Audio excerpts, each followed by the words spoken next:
পলাশ বন, পলাশ গাছ, সামনে পাহাড়। এখন বসন্তকাল তো, পাতা ঝরে গিয়ে নতুন পাতা। বাঘমুন্ডি যাওয়ার ঠিক আগে এই সুন্দর পাহাড়টাকে দাঁড়িয়ে দেখে কাঠ ভেঙে নিয়ে যাচ্ছে, দেখেছো? এই আর এই এয়ারবেসে আসার জন্য 3 দিক থেকে রাস্তা আছে। আমরা এই ব্রিটিশ এয়ারবেস 2 থেকে বেরিয়ে যাচ্ছি। আমরা এখানে বেশিক্ষণ দাঁড়ালাম না, কারণ আমরা পড়ে গেছি, যেহেতু পুরো ভিজে আছি। আর এখান থেকে সোজা আমরা বেরিয়ে যাচ্ছি। এমন রাস্তা দেখালো গুগল ম্যাপ, মানে অলি গলি রাস্তা জঙ্গলের ভেতর থেকে। এখান থেকে কোথাও একটা রাস্তা আছে ভেতর থেকে দেখাচ্ছে। এটা কিন্তু দ্বিতীয় বিশ্বযুদ্ধের সময় ব্যবহার করা হতো, এই ব্রিটিশ এয়ারবেস 2টা ইংরেজরা ব্যবহার করতো, একদম জঙ্গলের মধ্যে। এই যে এখানে এই রাস্তা দিয়ে দেখাচ্ছে বেরিয়ে যাওয়ার। আমরা ভুল রাস্তায় এসেছি, ওই সব মাটির রাস্তা ফাস্তা নিয়েছি, আর কি করা যাবে। চলো, আমরা এই ব্রিটিশ এয়ারবেস 2 থেকে আমরা বাঘমুন্ডি লোকেশান সিলেক্ট করে নিয়েছি। এখান থেকে দেখাচ্ছে 160 কিলোমিটার। আর এখন সোজা যাচ্ছি হচ্ছে বাঁকুড়ার বিষ্ণুপুর হয়ে আমরা ওখান থেকে যে জয়পুর ফরেস্ট যে রাস্তায় আসলাম ওই রাস্তায় উঠবো। ওই রাস্তা দিয়ে এখন সোজা যাব। আর এই এয়ারবেসে আসার জন্য 3 দিক থেকে রাস্তা আছে। এবার আমি তো কখনো আসিনি, পুরো লোকেশান সেট করে এসেছি। দেখো জঙ্গলের রাস্তা, দেখো কতটা, অনেকটা না জঙ্গলের রাস্তা, অনেকটা রাস্তা। আর এই দেখো 2 সাইডে কিন্তু সব উচ্ছে গাছ চাষ করেছে। আর এটা কি শাক গাছ চাষ করেছে। এই সাইডে উচ্ছে গাছ, এই যেগুলো সব হয়ে আছে এগুলো উচ্ছে গাছের ভাড়া। মানে এদিকে চাটি হয় দেখো, আর ওখানে আবার ধান গাছ। এই যে আমরা কিন্তু মেন রোড পেয়ে গেছি, এখান থেকে ডান দিকে নিয়ে নেব।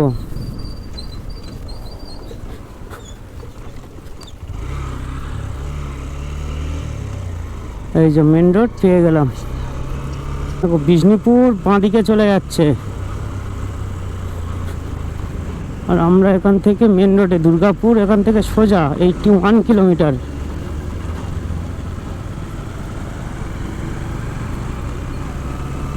এটা কিন্তু বাঁকুড়ার বিষ্ণুপুরে আছি এখন আমরা।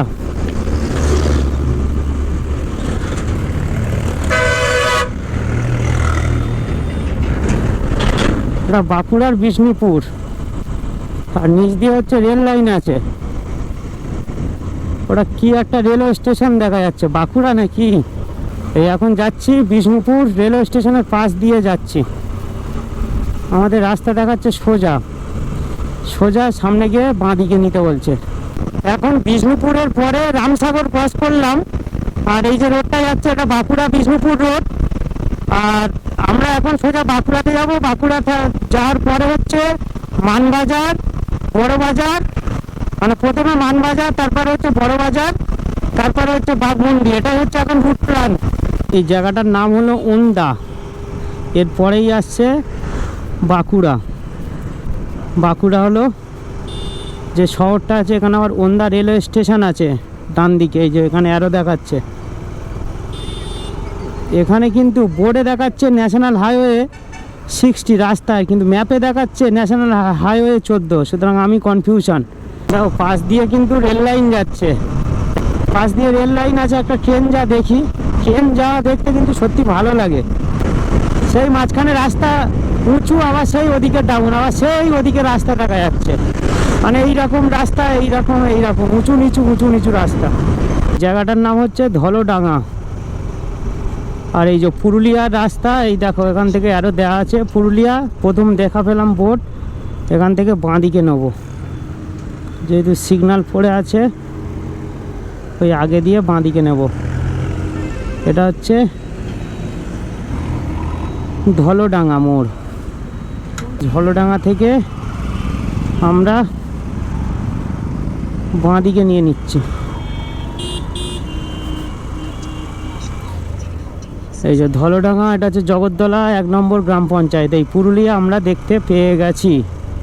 Purulia 84 kilometre, Ayodhya 129 kilometre, Ranchi 204 kilometre. সুতরাং ফাইনালি কিন্তু আমরা পুরুলিয়ার বোট দেখা পেয়ে গেলাম। এই ধলডাঙ্গা থেকে আমরা নিয়ে নিলাম বাঁ দিকে, এটা কিন্তু বাঁকুড়ার মধ্যেই পড়ে। এখানে রাস্তাটা দেখো কতটা ঢালু, আর ওইদিকে ভূমি রেখাও বোঝা যাচ্ছে দুই সাইডে। সেই গাড়িগুলো দেখো উঁচুতে উঠছে, আমরা এখন নিচেতে নামছি। এই যে ডান দিকে চলে যাচ্ছে বাঁকুড়া টাউন, আর এটা হচ্ছে পোয়া বাগান। আমরা বাঁকুড়াকে বাইপাস করে আমরা পুরুলিয়ার দিকে এগিয়ে যাচ্ছি। এখান থেকে রাস্তায় দেখাচ্ছে পুরুলিয়ার ডিস্টেন্স দেখাচ্ছে আর 79 কিলোমিটার। এই পোয়া বাগান থেকে কিছুটা আসার পর এই যে রাস্তাটা ডান দিকে চলে যাচ্ছে, এটা সোজা পুরুলিয়ায় চলে যাচ্ছে, পুরুলিয়া শহর। এটা হচ্ছে পোয়া বাগান। আর আমরা যেহেতু বাঘমুন্ডিতে যাব, তাই আমরা অযোধ্যা হিল সার্কিটে যাব, তাই সোজা বেরিয়ে যাচ্ছি পোয়া বাগান থেকে। সোজা পড়বে মানবাজার, বড় বাজার, তারপর বলরামপুর, তারপর বাঘমুন্ডি, একদম সোজা রাস্তা এটা। আর এটা দেখাচ্ছে স্টেট হাইওয়ে 2। আর এই ডান হাতেই আছে, এই বাঁ হাতেই আছে কিন্তু পুরো এই বাঁকুড়ার হচ্ছে মুকুটমণিপুর। দেখি যাওয়ার সময় যদি দেখতে পারি তো খুব ভালো হয়। এই সাইডটায় শুধু খেজুর গাছ দেখতে পাওয়া যাচ্ছে, পুরো রাস্তাটা ঢাকা গাছপালায়। জায়গাটার নাম হচ্ছে ইন্দ্রপুরের বাংলা মোড়, মানে বাঁকুড়া ডিস্ট্রিক্টের মধ্যে বাংলা মোড়। আর এই বাংলা মোড় থেকে মানবাজারের দূরত্ব হলো আর 31 কিলোমিটার। ওখানে বোর্ড দেখলাম। আমাদের যে জন্য আসা, পুরুলিয়ায় ঢোকার আগে প্রথম পলাশ ফুল এই যে ফুটে আছে, এই যে লাল হয়ে প্রথম দেখতে পাচ্ছি পলাশ ফুল। দেখো এগুলো কিন্তু সব পলাশের জঙ্গল, কিন্তু এগুলো ফুটে নেই। এই এখানে কয়েকটা গাছ এই যে ফুটে আছে।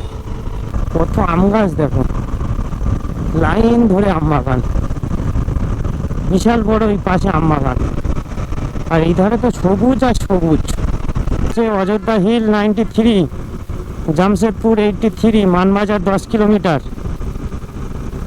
লেখা আছে যদি চাও বাঁচতে গাড়ি চালাও আসতে। কথাটা দারুণ কিন্তু। আর রাস্তা দেখো, রাস্তা দেখো, এইসব রাস্তা কিন্তু পুরুলিয়ায় যখন আসবে তখন এইরকম রাস্তা উপভোগ করতে পারবে। দেখো রাস্তা, এই তো এইরকম রাস্তা তো চাই। আর এইরকম জঙ্গলের মাঝখানে এইরকম ফুটবল খেলার মাঠ, কত ভালো লাগবে বলতো ফুটবল খেললে। দূরে পাহাড়ি রেঞ্জ সেই যে দেখা যাচ্ছে, পাহাড় কিন্তু হালকা পাহাড়ের ঝলক দেখা পেয়ে গেছি। আর ওটাই তো দেখার জন্য পুরুলিয়ায় যাচ্ছি। তার সাথে সাথে তো পলাশ ফুল আছে স্পেশালি, যদিও এবারে পলাশ ফুল বেশি ফুটেনি। মানবাজার ক্রস করার পরে পুরুলিয়া ডিস্ট্রিক্টের এই সিন্দিতে এই পলাশ গাছগুলো দেখে একটু দাঁড়িয়েছিলাম পলাশ ফুল গাছ দেখতে। কিন্তু দূরে যত পলাশ গাছ দেখা যাচ্ছিল তাতে কিন্তু ফুল ছিল না। ওই দু একটা গাছে মাঝে মাঝে ফুল ছিল। এই রাস্তার এই কোলে এই কটা গাছে কিন্তু ভালো ফুল ফুটেছিল, ভালো লাগছিল। কয়েকটা ছবি টবি তুললাম। আমরা হচ্ছে সিন্দি ক্রস করলাম। দেখো সিন্দি ক্রস করার পরে কিন্তু এবার আসছে বড় বাজার। বড় বাজারের পরে হচ্ছে বলরামপুর, তারপরে এই দিকের জঙ্গলে অনেক ফুল আছে।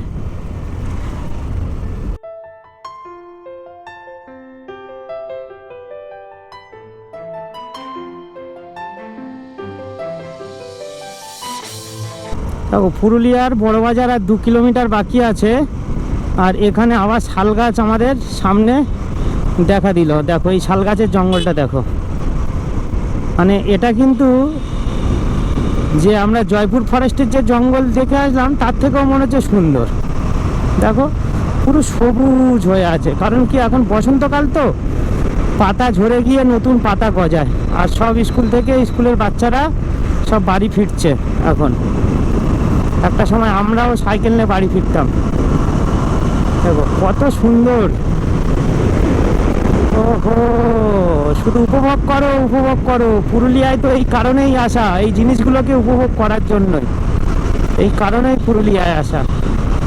সব স্কুল ছুটি দিয়েছে, সবাই বাড়ি যাচ্ছে এখন। আর আমরা এখন বড় বাজারে ঢুকছি। এই যে বাঁ হাতে হচ্ছে বড় বাজার, মানে বড় বাজার থেকে আসলে ডান হাতে নিতে হতো। ওই কারণেই জঙ্গলের ভেতর থেকে শর্টকাট নিয়ে নিলাম।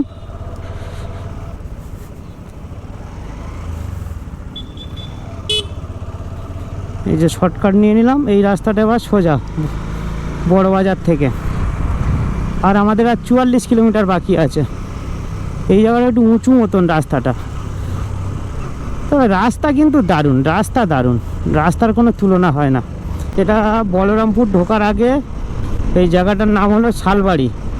আমরা যে বড় বাজার ছিল, বড় বাজার থেকে ডান দিক নিয়ে সোজা এসেছি, কিন্তু কোনো রাস্তা পরিবর্তন করিনি। এটা হলো শালবাড়ি, শালবাড়ি আসছে, তারপর আসছে বলরামপুর। দেখো এই বাঘমুন্ডির বোর্ড আমরা কিন্তু সবে প্রথম দেখলাম। আর এটা হলো বলরামপুর বাজার। বাঘমুন্ডি আর বাকি আছে কত কিলোমিটার, 24-25 কিলোমিটার মতন বাকি আছে বাঘমুন্ডি। আর সেই দেখো অযোধ্যা হিল সার্কিটের পাহাড়গুলো দেখা যাচ্ছে। বাহ, এখান থেকে সাবওয়ে করে দিয়েছে। দেখো এই বলরামপুরের বোর্ড। একটু আগে এখান থেকে একটা ট্রেন ক্রস করলো দেখলাম। যাক, আমার গোপ্রো বন্ধ হয়ে গেছিলো, যে কারণে আমি রেকর্ড করতে পারিনি। এই তো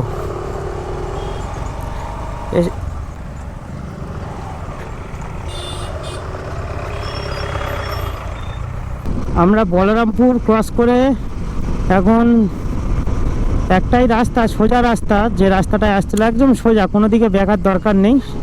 আর এটা এখন বাঘমুন্ডি রোড। এই রাস্তাটা সোজা বাঘমুন্ডি। এই রাস্তা দিয়েও অযোধ্যা হিল টপে যাওয়া যায়। বাঘমুন্ডির থেকে অযোধ্যা হিল টপ একটুখানি 5-7 কিলোমিটার মনে হচ্ছে। যাই হোক, আমরা চলে এসেছি, আর বেশি বাকি নেই, একটুখানি বাকি আছে। আর আধা ঘন্টার ভিতরে আমরা হোটেল নিয়ে নেব। পলাশ বন অনেক আছে, কিন্তু 2-1টা গাছে পলাশ ফুল ফুটে আছে। এই একটা রাস্তার ধারে, এই একটা, মানে সব গাছে যদি ফুটতো তাহলে তো দারুণ লাগতো। এবারে পলাশ মানে খামখেয়ালিয়া, কোনো গাছে ফুটেছে, মানে বেশিরভাগটাই ফুটিনি এবারে। এই গ্রামটার নাম হলো রুসল্ডি। হা হা, শুধু ভিউ দেখো, সামনে ভিউ দেখো, এইরকম মাঠ, আর ওই দূরে হচ্ছে অযোধ্যা হিল সার্কিট। ওহো, দারুণ লাগছে, দারুণ লাগছে। আর এখানে এই মাঠে চাষ হয়, এখন তো চাষ নেই। দেখো বিশাল সার্কিট, অযোধ্যা হিল সার্কিটটা বিশাল বিশাল। এখান থেকে একদম পরিষ্কার দেখা যাচ্ছে পুরো অযোধ্যা পাহাড়ের হিল সার্কিট। কত রেকর্ড করব। ওহো,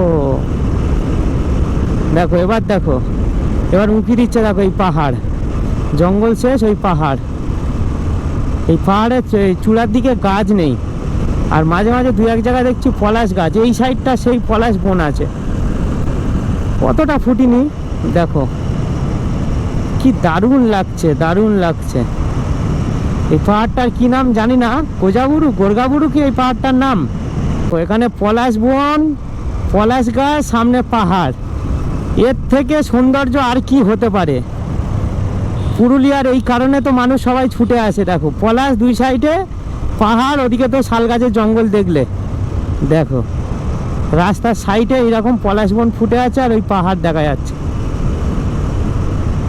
পলাশ গাছের একটা জিনিস, যতক্ষণ না পলাশ গাছে সব পাতা পড়ে ততক্ষণ ফুল ফোটে না। আমি তো সারাক্ষণ পাহাড়ের দিকে তাকিয়ে আছি, সারাক্ষণ। কেন একটা ছবি তুললে হতো রে। বাঘমুন্ডি যাওয়ার ঠিক আগে এই সুন্দর পাহাড়টাকে দেখে আমি বাইকটা নিয়ে একদম মাঠে চলে এসেছি। দেখো বাইক, সাথে এই পাহাড়, আর কি চাই, এত সুন্দর ভিউ। আর ওদিকে সূর্যি মামা আর থাকবে না বলছে, চলে যাবে বলছে। এবারে পাহাড়টা দেখালাম আমি, ওটা কিন্তু পাখি পাহাড়। গুগল ম্যাপও দেখাচ্ছিল, তাও আমি যদি ভুল তথ্য দিয়ে থাকি ওই কারণে আমি শিওর না হয়ে বলতে চাইছিলাম না। দেখো এই ভেতরটা দেখো কেমন লাগছে, মানে এখান থেকে উঁচু হয়ে যাচ্ছে পাহাড়ের পাদদেশে, এইরকম সব গাছ হয়ে আছে। এই একটা রিসর্ট। দেখি আমরা কোথায় থাকতে পারি। অযোধ্যা হিল টপে থাকবো না, অযোধ্যা হিল টপে থাকলে সমতল টাইপের লাগে, নিচে থাকলে পাহাড়টার ভিউ ভালো দেখা যায়। এখান থেকে 4টে পাহাড়ের রেঞ্জটা পরিষ্কার ক্লিয়ার দেখা যাচ্ছে, আর সেই পলাশ ফুল ফুটে আছে। দেখো আমি মুখ ঘুরিয়ে ঘুরিয়ে দেখাতে পারছি না। রাস্তা পারাপারের সময় জেব্রা ক্রসিং ব্যবহার করুন, একদম ঠিক। এই সবে আমরা মাঠা পাহাড় ক্রস করলাম, এই পাশেই আছে মাঠা পাহাড়, আর এদিকে হচ্ছে সূর্য মামা অস্ত যাচ্ছে। আর আমরা বাঘমুন্ডিতে 5-7 মিনিটের ভিতরে ঢুকে আবার 9 কিলোমিটার বাকি আছে। আমরা কিন্তু অযোধ্যাতে চলে এসেছি। এই অযোধ্যা পাহাড়ে যাওয়ার রাস্তা এইটা। কালকের আমরা যাব, ওই পাহাড়ের ওপরে উঠবো। আর বাঘমুন্ডি সোজা। এটা ঠিক বাঘমুন্ডির আগে এই জায়গাটা হলো অযোধ্যা মোড়, এই জায়গাটা। আর বাঘমুন্ডি আর 1 কিলোমিটার মতন বাকি আছে। বাবা এদিকে ঝড় উঠেছে, দেখো ধুলো দেখো কত উঠছে, প্রচুর ধুলো উঠছে। আর অনেক জোরে হাওয়া বইছে, অনেক জোরে, অনেক জোরে হাওয়া বইছে। এই আমরা বাঘমুন্ডিতে চলে এসেছি। এবার দেখি কোন হোটেল, আমাদের যেহেতু হোটেল বুক করা নেই এখন, দেখি। এটা আজকের আমাদের লজ ছিল, কনকা ট্যুরিস্ট লজ, ওই অযোধ্যা মোড়ের এখানে বাঘমুন্ডি। এই বসন্তে পুরুলিয়ায় আসার একটাই উদ্দেশ্য ছিল পলাশ দেখতে, তাই আমরা বাঘমুন্ডি থেকে ঝালদায় যাওয়ার পথে ইচাক বলে একটা জায়গা ছিল, ওখান থেকে গ্রামের ভেতরে কিছুটা আসার পরে এইরকম একটা সুন্দর পলাশ জঙ্গল দেখতে পেয়েছিলাম। দেখো কয়েকটা গাছে কিন্তু পলাশ ফুল আছে, সব গাছে নেই।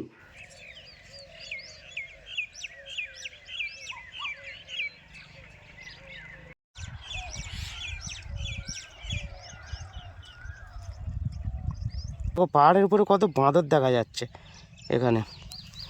আর এখানে কত পলাশ গাছ দেখো, শুধু এই একটা দুটো গাছে ছাড়া ফুল নেই, কিন্তু মাঝে মাঝে 2-1টা গাছে ফুল আছে। আমি এই জায়গাটা একটু দাঁড়িয়েছি, আমি নেক্সট বছর যদি পুরুলিয়াতে আসি এই জায়গাটায় অবশ্যই আসবো। কারণ কি এত পলাশ গাছ একসাথে এখনও পর্যন্ত আমি দেখিনি। 2 সাইডে, রাস্তার 2 সাইডে পুরো পলাশের জঙ্গল। আর নেক্সট বছর যদি ভালো ফুল ফোটে তাহলে এই জায়গাটায় কিন্তু আসলে অনেক আমরা ফুল দেখতে পাবো, অনেক ফুল দেখতে পাবো।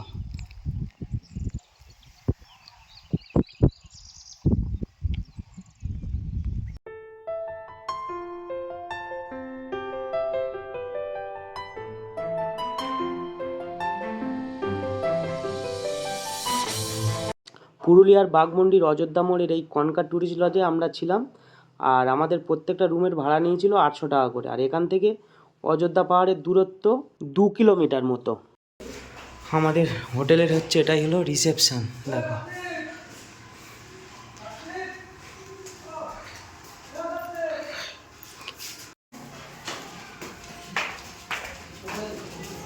এটা 3rd ফ্লোর, ইলেকট্রিক চলে গেলে ইনভার্টারের ব্যবস্থাও চলে আছে,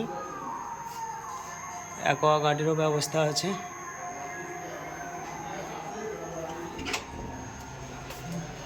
আর এটাই ছিল আমার রুম, বন্ধুদের রুমও সেম এই ছিল রুম। আমি একা ছিলাম যেহেতু। পরিষ্কার পরিচ্ছন্ন আছে, সেদিকে কোনো চাপ নেই। টিভি এখন থাকে কিন্তু কেউ কাজে লাগায় না। আর এই ওয়াশরুম।